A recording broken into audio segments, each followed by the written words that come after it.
अष्टपञ्चाशत् सर्गः सर्गं 58 लङ्कावृत्तान्तकथनम्।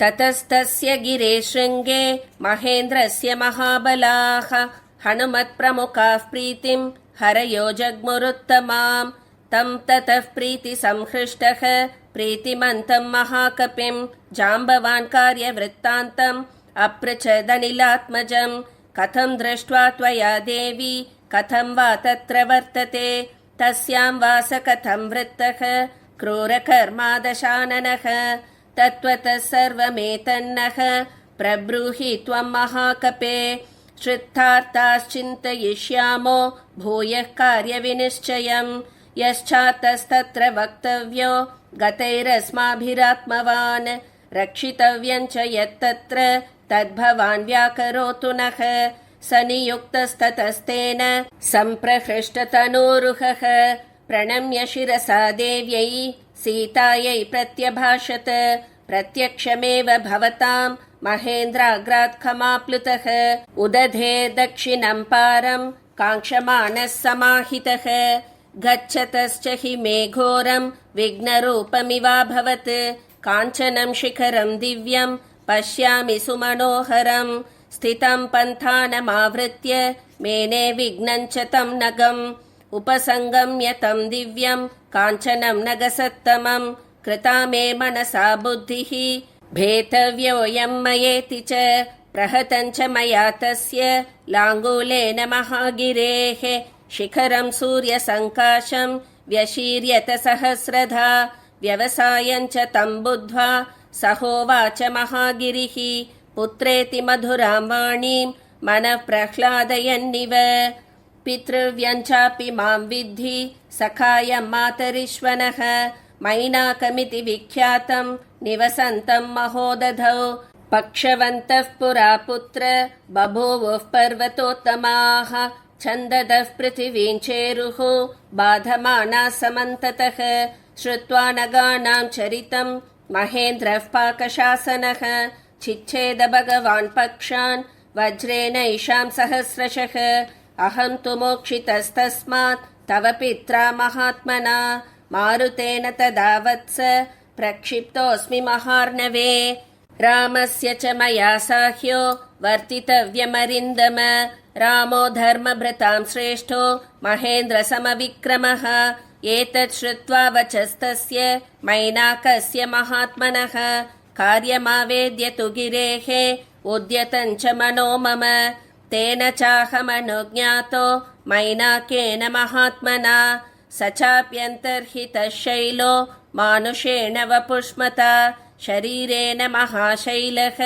शैलेन च महोदधौ उत्तमं जवमास्थाय शेषं पन्थानमास्थितः ततोऽहं सुचिरं कालं वेगेनाभ्यगमं पति ततः पश्याम्यहं देवीं सुरसां नागमातरं समुद्रमध्ये सा देवी वचनं मामभाषत मम भक्षः प्रधिष्टस्त्वम् अमरैर्हरिसत्तम अथस्त्वां भक्षयिष्यामि विहितस्त्वं चिरस्य मे एवमुक्तः सुरसया प्राञ्जलिः प्रणतस्थितः विवर्णवदनो भूत्वा वाक्यं चेदमुदीरयन् रामो दाशरथि श्रीमान् प्रविष्टो दण्डकावनं लक्ष्मणेन सह भ्रात्रा सीतया च परन्तपः तस्य सीता हृता भार्या रावणेन दुरात्मना तस्या सकाशं दूतोऽहं गमिष्ये रामशासनात्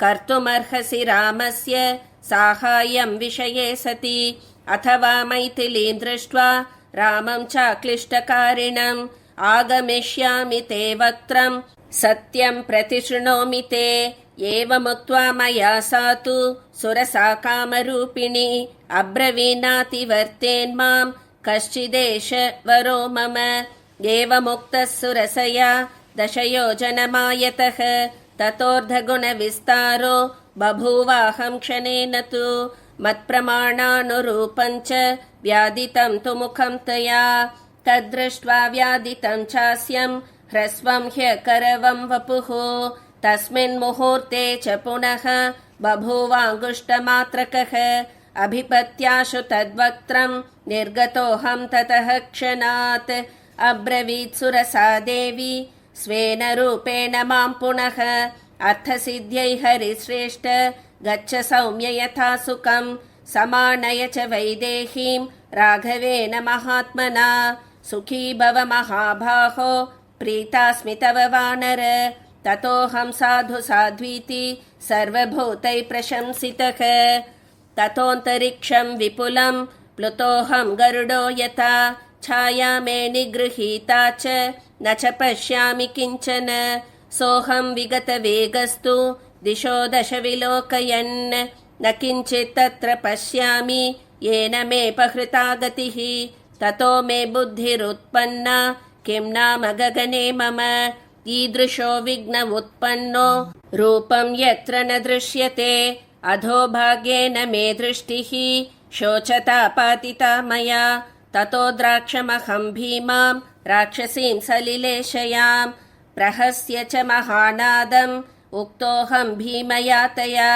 अवस्थितमसम्भ्रान्तम् इदं वाक्यमशोभनं क्वासि गन्ता महाकाय क्षुधिताया ममेप्सितः भक्षः प्रीणय मे देहं चिरमाहारवर्जितं बाढमित्येव तां वेणीं प्रत्यगृह्णामहं ततः आस्य प्रमाणादधिकं तस्याः कायमपूरयं तस्याश्चास्यं महद्भीमं वर्धते मम भक्षणे न च मां साधु बुबुधे मम वाणि कृतं ततोऽहं विपुलं रूपं संक्षिप्य निमिषान्तरात् तस्या हृदयमादाय प्रपतामि नभस्थलं सा विसृष्टभुजा भीमा पपातलवनाम्भसि मया पर्वतसङ्काशा निकृतहृदया सती शृणोमि खगतानां च सिद्धानां चारणैः सह राक्षसी सिंहिका भीमा क्षिप्रं हनुमता हता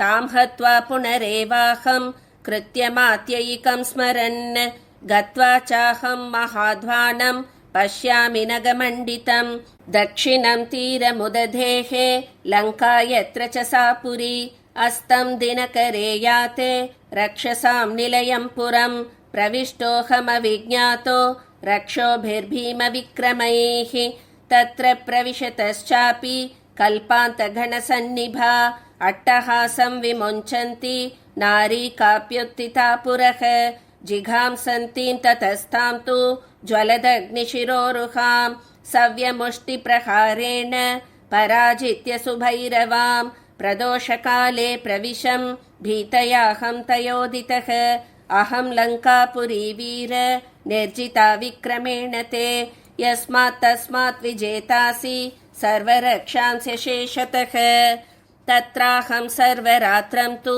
विचिन्वञ्जनकात्मजां रावणान्तः पुरगतो न चापश्यं सुमध्यमां ततः सीतामपश्यंस्तु रावणस्य निवेशने शोकसागरमासाद्य न पारमुपलक्ष्ये शोचता च मया दृष्टं प्राकारेण समावृतं काञ्चनेन विकृष्टेन गृहोपवनमुत्तमं सप्राकारमवप्लुत्य पश्यामि बहुपादपम् अशोकवणिका मध्ये शिंशुपापादपो महान् तमारुह्य च पश्यामि काञ्चनं कदलीवनम् अदूरे शिंशुपावृक्षात् पश्यामि वरवर्णिनीं श्यामां कमलपत्राक्षीम् उपवासकृशाननां तदेकवाससंवीतां रजोद्वस्तशिरोरुहां शोकसन्तापदीनाङ्गीं सीतां भर्तृहिते स्थितां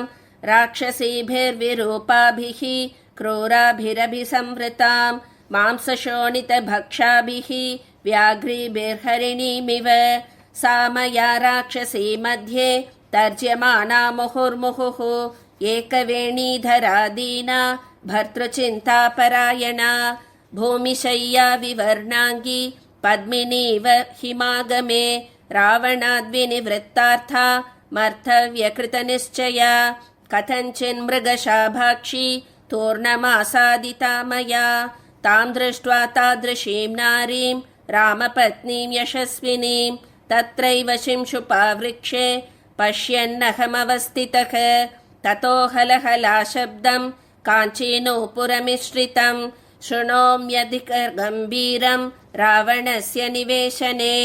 ततोऽहं परमोद्विग्नः स्वं रूपं प्रति संहरन् अहं तु शिंशुपावृक्षे पक्षीव गहने स्थितः।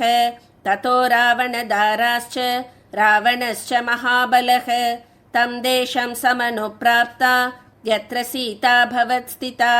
तद्दृष्ट्वा तवरारोहा सीता रक्षो महाबलं सङ्कुच्योरुस्तनौ पीनौ बाहुभ्यां परिरभ्य च वित्रस्तां परमोद्विग्नां वीक्षमाणां ततस्ततः त्राणं किञ्चिदपश्यन्तीं वेपमानां तपस्विनीम्।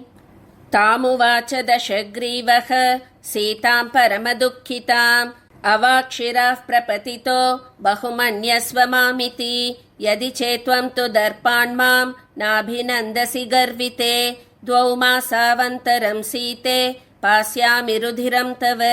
एतत् श्रुत्वा वचस्तस्य रावणस्य दुरात्मनः उवाच परमक्रुद्धा सीता वचनमुत्तमं राक्षसाधमरामस्य भार्याममिततेजसः इक्ष्वाकुकुलनाथस्य स्नुषां दशरथस्य च अवाच्यं वदतो जिह्वा कथं न पतिता तव। किञ्चिद्वीर्यं तवानार्य यो मां भर्तुरसन्निधौ अपहृत्यागतः पाप तेनादृष्टो महात्मना न त्वं रामस्य सदृशो दास्येऽप्यस्य न युज्यसे। यज्ञेयः सत्यवादी च रणश्लाघी च राघवः जानक्या परुषं वाक्यम् एवमुक्तो दशाननः जज्वाल सहसा कोपात् चितास्त इव पावकः विवृत्य नयने क्रूरे मुष्टिमुद्यम्य दक्षिणं मैथिलीं हन्तुमारब्धः स्त्रीभिर्हाहाकृतं तदा। स्त्रीणां मध्यात् समुत्पत्य तस्य भार्या दुरात्मनः वरामण्डोदरी नाम तया स प्रतिषेधितः उक्तश्च मधुरां वाणीं तया स मदनार्दितः।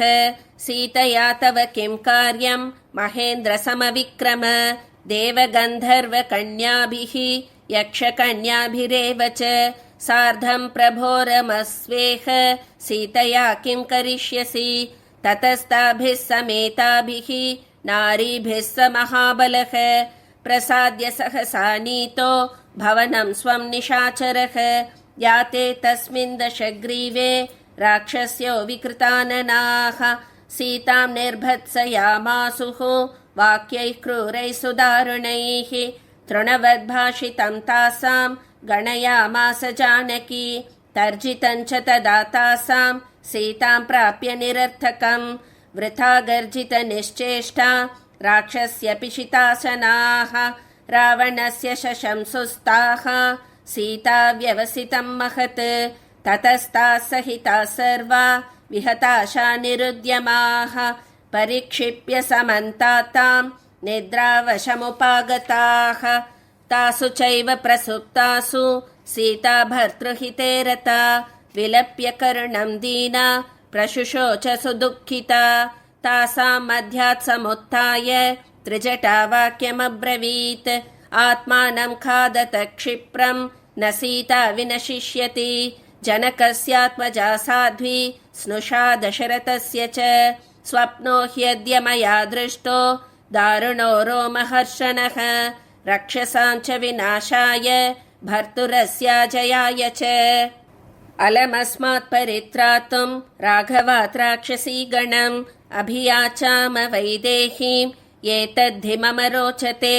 तस्या ह्येवं विधः स्वप्नो दुःखिताया प्रदुष्यते सा दुःखैर्विविधैर्मुक्ता सुखमाप्नोत्यनुत्तमम्।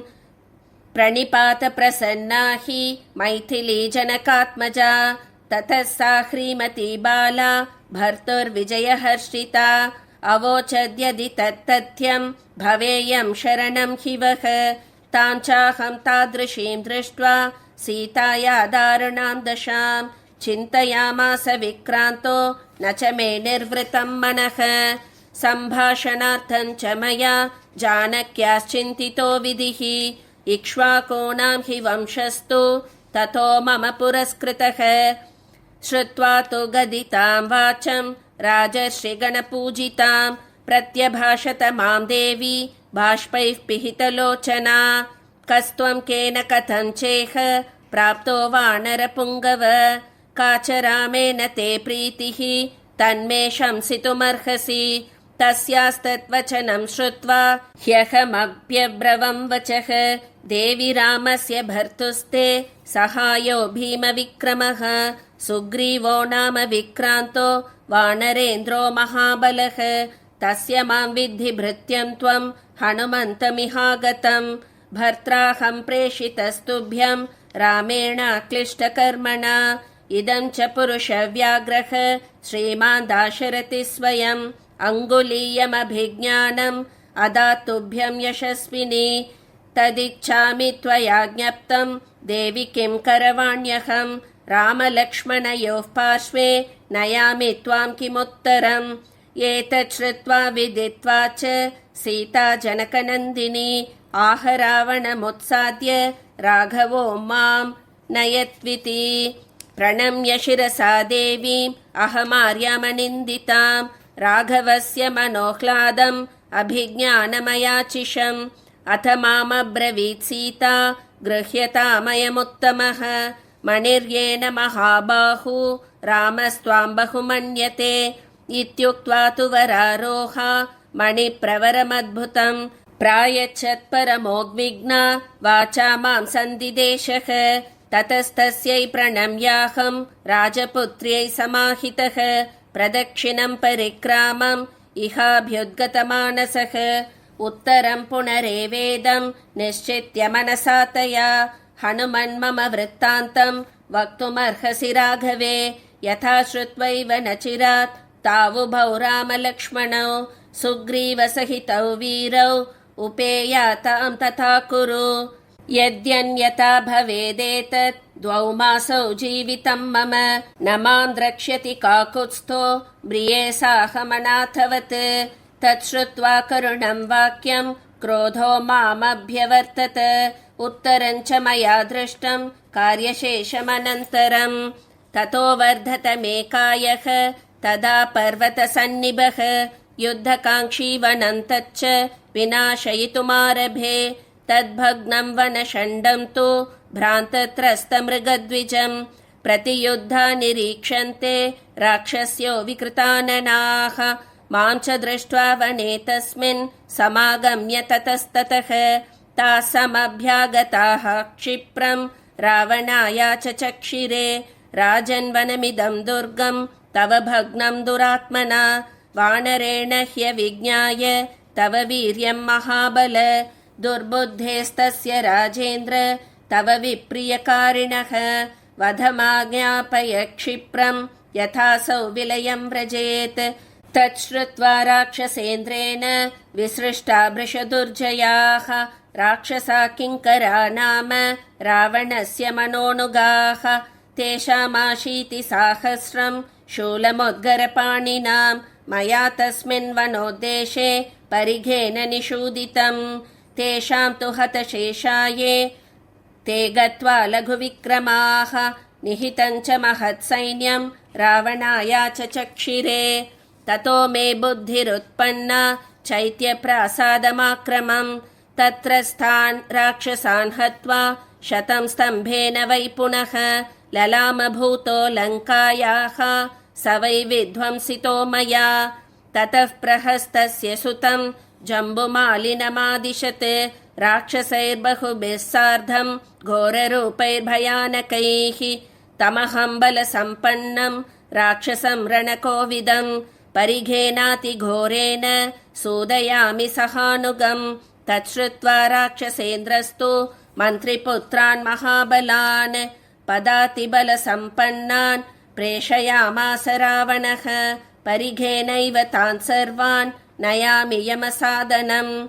मन्त्रिपुत्रान् हतान् श्रुत्वा समरे लघुविक्रमान्, पञ्चसेनाग्रगान् शूरान् प्रेषयामास रावणः। तानहं सह सैन्यान् वै सर्वाणेवाभ्यसूदयम्।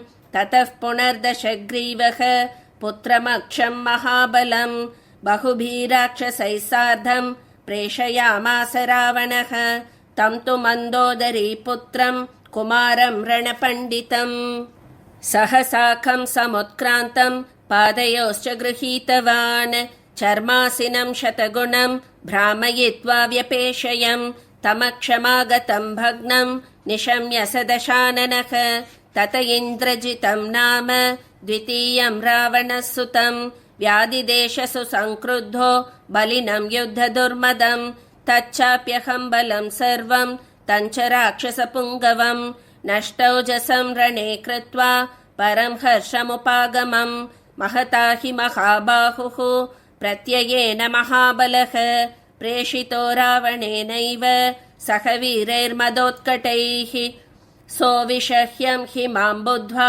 स्वबलं चावमर्दितं ब्राह्मेणास्त्रेण स तु मां प्राबध्नाच्चातिवेगितः रज्जुभिश्चापि बध्नन्ति ततो मां तत्र राक्षसाः रावणस्य समीपं च गृहीत्वा मामुपानयन् दृष्ट्वा सम्भाषितश्चाहं रावणेन दुरात्मना पृष्टश्च लङ्कागमनं राक्षसानां च तं वधं तत्सर्वं च मया तत्र सीतार्थमिति जल्पितम् अस्याहं दर्शनाकाङ्क्षी प्राप्तस्त्वद्भवनं विभो मारुतस्यौरसः पुत्रो वानरो हनुमानहं रामदूतं च मां विद्धि सुग्रीवशचिवं कपिं सोऽहं दूत्येन रामस्य त्वत्सकाशमिहागतः सुग्रीवश्च महातेजाः स त्वां कुशलमब्रवीत् धर्मार्थकामसहितं हितं पथ्यमुवाच च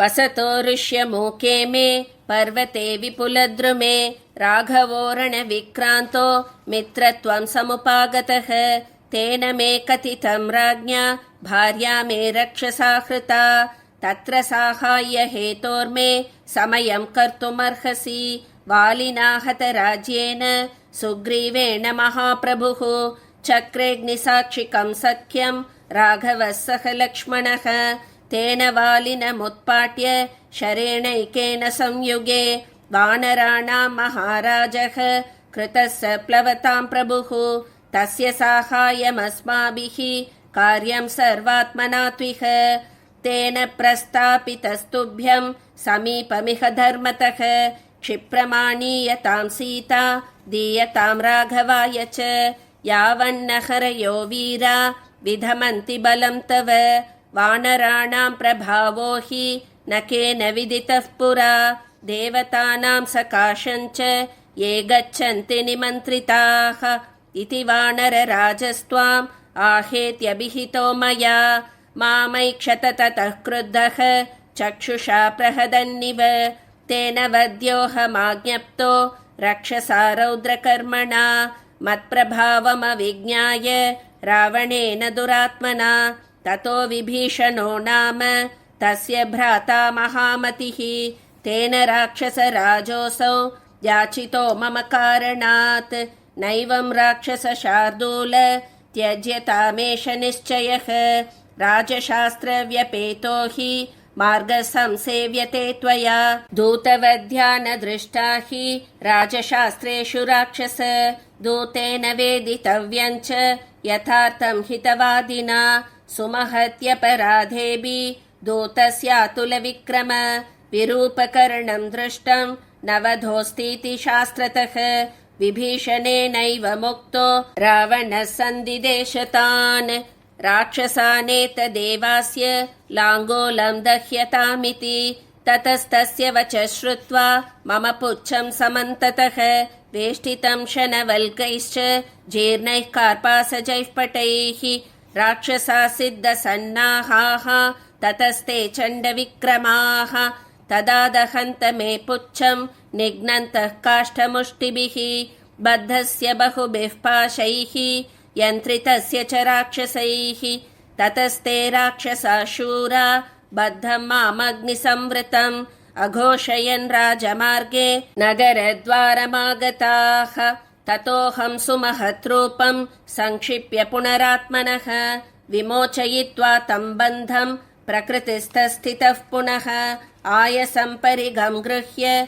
तानि रक्षांस्य सूदयम् ततस्तन्नगरद्वारम् वेगेनाप्लुतवानहम् पुच्छेन च प्रदीप्तेन ताम् पुरीम् साटगोपुराम् दहाम्यहमसम्भ्रान्तो युगान्ताग्निरिव प्रजाः विनष्टा जानकी व्यक्तम् न ह्यदग्ध प्रदृश्यते लङ्कायाम् कश्चिदुद्देशः सर्वा भस्मीकृता पुरी दहता च मया लङ्काम् दग्धा सीता न संशयः रामस्य हि महत्कार्यम् मयेदम् विततीकृतम् इति शोकसमाविष्टः चिन्तामहमुपागतः अताहं वाचमश्रौषम् चारणानां शुभाक्षराम् जानकी न च दग्धेति विस्मयोदन्तभाषिताम् ततो मे बुद्धिरुत्पन्ना श्रुत्वा तामद्भुताम् गिरम् अदग्धा जानकीत्येवम्